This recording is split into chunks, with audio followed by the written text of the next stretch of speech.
나눔가족 여러분 반갑습니다. 요한의 사역이 백성들의 주목을 받게 되자 사람들은 혹시 요한이 그리스도가 아닌가 생각하기에 이르죠. 이런 반응에 대해서 요한은 나는 그리스도가 아니라 라고 분명하게 선을 긋습니다. 그리고 자신과 그리스도의 정체성이 서로 어떻게 다른지를 자세하게 설명합니다. 나는 물론 너희에게 세례를 베풀거니와 나보다 능력 많으신 이가 오시나니 나는 그의 신발끈을 풀기도 감당하지 못하겠노라. 그는 성령과 불로 너희에게 세례를 베푸실 것이요 손에 키를 들고 자기의 타작 마당을 정하게 하사 알곡은 모아 곳간에 들이고 쭉정이는 꺼지지 않는 불에 태우시리라.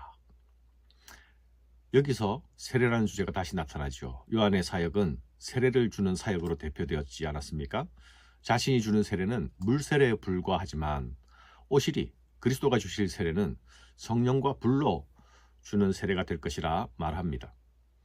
요한의 세례는 회개의 세례로서 오실 그리스도를 준비하는 상징적 행위였습니다. 그러나 오신 예수님은 실제로 구원을 주시는 분이시며 창조 세계를 완전히 새롭게 재창조하실 분이십니다. 그분의 사역은 성령의 세례와 불세례로 상징될 것입니다. 성령으로 세례를 주실 것이란 말씀은 어렵지 않게 이해할 수 있습니다. 그러나 불로 세례를 주신다는 것은 조금 어렵지 않습니까? 불을 긍정적으로 이해하면 정화하는 기능을 생각할 수 있습니다. 그러나 이어지는 말씀과 연결해서 생각해 보면 불세례는 심판의 의미를 가지고 있습니다. 심판을 통한 완전한 정화를 의미하는 것이죠.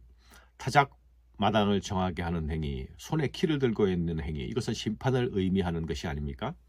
알곡과 쭉정이를 갈라내고 쭉정이를 태워버리는 것도 심판날의 이미지입니다. 예수로 인해서 세례를 받고 씻음을 받은 자들은 성령의 사람들로 거듭나게 될 것입니다. 그러나 예수를 거부하고 배척하는 자들은 결국 타작 마당의 쭉정이와 같은 처지가 될 것입니다. 이런 분리와 심판은 또 다른 의미에서 정화가 되는 것이죠.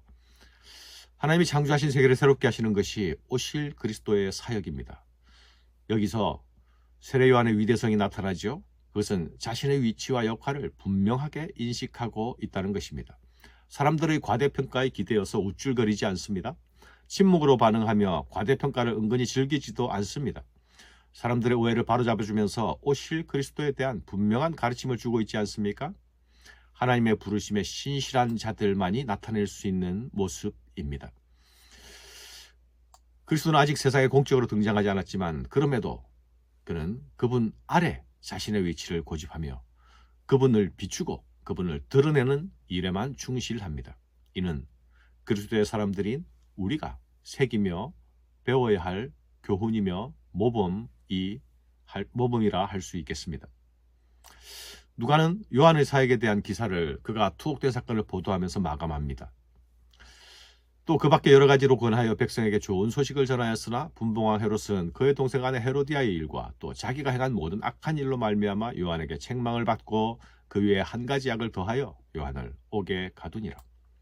요한은 빈들에서 외치는 자였지만 정치의 중심부에서 일어나던 불의에 대하여 침묵하지 않았습니다. 직설적으로 돌직구를 던지던 선지자였죠. 헤롯이 아내로 삼은 헤로디아는 그의 이복동생 빌립의 아내였습니다. 그녀를 자신의 아내로 삼기 위해서 그 자신도 이혼하고 이복 형제의 아내를 취하게 되죠. 요한은 이 일의 악행에 대해서 책망합니다. 그런데 헤롯은 그런 요한을 옥에 가두어 버립니다. 그는 백성들에게 좋은 소식을 전하는 선지였지만 세상 통치 권력에 의해서 체포되고 구금되어 죄인 취급을 받습니다. 이런 요한의 행적은 장차 오실 그리스도의 길을 암시하고 있기도 하죠. 그러나 하나님의 사람들은 세상에 의해서 평가받는 사람들이 아닙니다. 오히려 세상의 박해로 인해서 더욱 빛을 발하게 되는 것이 하나님 나라의 역설입니다. 세상과 함께 가는 것보다 더 중요한 것, 그것은 세상에 풀을 박히는 등불이 되는 것임을 기억해야 하겠습니다. 31절부터 나타나는 예수님의 세례 사건, 이 오늘 말씀의 핵심이라 할 수 있겠습니다. 백성이 다 세례를 받을새 예수도 세례를 받으시고 기도하실 때에 하늘이 열리며 성령이 비둘기 같은 형체로 그 위에 강림하시더니 하늘로부터 소리가 나기를 너는 내 사랑하는 아들이라 내가 너를 기뻐하노라 하시니라. 비록 두 절로 압축되어 나타나고 있지만 이 말씀에는 중요한 사실들이 함축되어 있습니다. 백성이 다 세례를 받을 때에 예수도 세례를 받았다. 예수님은 세례 받으시고 기도하셨다. 기도하실 때에 하늘이 열렸다. 열린 하늘로 성령이 그 위에 강림하셨다. 열린 하늘로부터 소리가 났다. 너는 내 사랑하는 아들이라 내가 너를 기뻐하노라. 예수님이 세상에 나타나신 첫 모습은 자신이 마치 해결해야 할 죄인인 것처럼 죄인들과 함께 세례를 받으시는 모습이었습니다. 하나님의 아들이신 메시아께서 우리와 같은 죄인과 동일시 하시는 모습으로 첫 모습이 나타납니다. 죄인들의 운명에 자신을 한데 묶으시는 모습이죠. 그리고 세례를 받고 무트로 올라와 보여주시는 첫 모습은 바로 기도하시는 모습이었습니다. 하늘 아버지와 연대되어 있는 모습인 것이죠. 예수님은 우리와 동일한 죄인의 자리에서 하늘과 소통하심으로 하늘과 땅을 잇는 분으로 나타나셨습니다. 이제 예수 안에 있는 자들은 예수님과 함께 하늘과 땅을 잇는 자들이 될 것입니다. 닫혀있던 하늘이 이제 예수 그리스도로 말미암아 열리게 될 것이고 우리는 그 열리는 하늘과 소통하는 자가 될 것입니다. 예수님의 기대에 하나님은 즉시로 응답하시죠. 하늘이 열리는 것이 바로 그것입니다. 하늘이 열리는 것으로 끝이 아닙니다. 열린 하늘로 성령이 강림하시죠. 이 성령의 강림은 사람들이 볼 수 있는 형태로 비둘기 같은 형태로 강림하셨다라고 말씀하고 있습니다. 예수님이 세례를 받으신 후 무트로 올라오실 때에 위로부터 성령이 강림하시는 것, 그것은 그분의 사역이 이제 성령 하나님과 함께 이루어질 사역임을 말해줍니다. 예수께서 행하실 구원 사역은 죄로 오염된 창조 세계를 새롭게 하시는 재창조 사역이 될 것입니다. 이 재창조 사역에 태초에 첫 창조에 함께 일하셨던 성령께서 예수님과 함께 하심으로 이 재창조 사역이 진행될 것입니다. 오신 성령은 예수님의 사역과 함께하는 사역의 동역자가 될 것입니다. 뿐만 아니라 예수 안에 새로운 생명으로 거듭나는 새 생명의 창조에 이 성령께서 함께 일하게 될 것입니다. 예수의 사람들은 성령의 사람들인 것을 기억해야 하겠습니다. 성령으로 난 사람만이 하나님의 자녀입니다. 하나님의 사람은 예수의 사람이면서 동시에 성령의 사람들입니다. 성부 하나님도 예수님의 이 데뷔에 지지선언을 보내어 주십니다. 죄인과 동일시하심으로 세례를 받으신 예수님을 향해서 너는 내 사랑하는 아들이라 확인 선언을 해주십니다.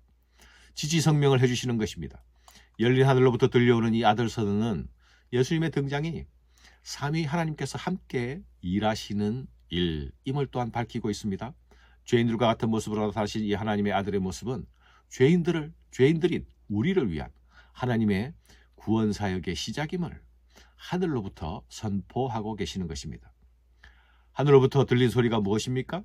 너는 내 사랑하는 아들이요 내가 너를 기뻐한다 라는 말씀이 아니었습니까? 이는 예수님에 대한 하나님의 아들 선언이시죠. 동시에 이제 예수 안에 있게 될 모든 사람들을 향한 아들 선언이기도 합니다. 우리는 그리스도 안에서 하나님께서 기뻐하시는 하나님의 자녀가 된 자들이 아닙니까? 하나님의 아들 예수님은 하나님께 사랑받는 백성들을 창조하시기 위해 이 세상에 오셨고 지금 죄인들과 함께 세례를 받으십니다. 그분의 사역을 통해 새로운 인류, 새 하나님의 백성, 새 하나님의 자녀들을 창조해 낼 것입니다. 우리는 그리스도 안에서 창조된 새로운 인류입니다. 이 땅에 오신 하나님의 아들 예수는 이 새 인류의 시작이 되십니다. 감사합니다.